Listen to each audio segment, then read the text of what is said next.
ఉల్లిఘాటు తెలుగు రాష్ట్రాలకు తాకింది. నెల రోజులుగా ఉల్లి ధర గణనీయంగా పెరుగుతుండగా గడిచిన 15 రోజుల్లో రెట్టింపైంది. ప్రస్తుతం రాష్ట్రంలో కిలో ఉల్లిగడ్డల ధర సగటున 60గా ఉంది. జిల్లాల వారీగా చూస్తే లభ్యత, డిమాండ్ను బట్టి ధరల్లో వ్యత్యాసాలున్నాయి. ఆదిలాబాద్లో ఏకంగా కిలో ఉల్లి 80కి ఎగబాకింది. పరిస్థితి ఇలాగే కొనసాగితే మరో వారంలో ఉల్లి ధర సెంచరీ కొట్టే అవకాశాలున్నాయని మార్కెట్ వర్గాలు ఆందోళన చెందుతున్నాయి. మహారాష్ట్ర, కర్నూలు నుంచి ఉల్లిగడ్డల సరఫరా తగ్గడమే ధరల పెరుగుదలకు కారణంగా కనిపిస్తోంది. కర్నూలులో ఉల్లి విస్తీర్ణం 75,000 ఎకరాల నుంచి 20,000 ఎకరాలకు పడిపోవడంతో దిగుబడి తగ్గినట్లు గణాంకాలు చెబుతున్నాయి.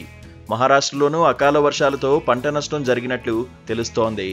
సరఫరా తగ్గడం, డిమాండ్ పెరగడంతో రాష్ట్రంలో ధరలు అమాంతం పెరుగుతున్నట్లు మార్కెటింగ్ శాఖ అధికారులు వివరించారు.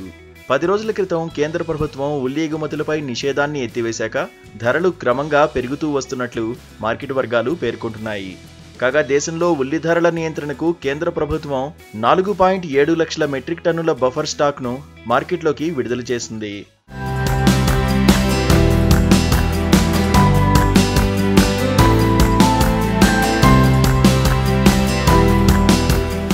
ఈ మేరకు కేంద్ర వినియోగదారుల వ్యవహారాల కార్యదర్శి నిధి ఖరే ఓ ప్రకటనను విడుదల చేశారు.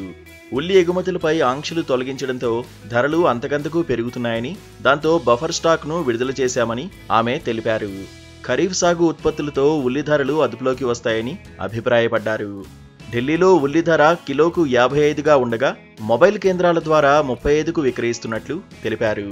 అయితే కేంద్రం విడుదల చేసిన బఫర్ స్టాక్లో తెలంగాణకు ఎంత మేర సరుకు వస్తుందనే దానిపై స్పష్టత లేదని రాష్ట్ర మార్కెటింగ్ శాఖ అధికారులు చెబుతున్నారు. కిలో ఉల్లి 60 ధర పలుకుతున్నది కేవలం రైతు బజార్లలోనే. సిద్దిపేటలో ఉల్లి ధర 60గా ఉంది. ఎర్రగడ్డ రైతు బజారుతో పాటు కరీంనగర్ మార్కెట్లో 55 పలుకుతోంది. మిగతా చోట్ల ఈ ధరలు కొంత ఎక్కువగా ఉన్నాయి.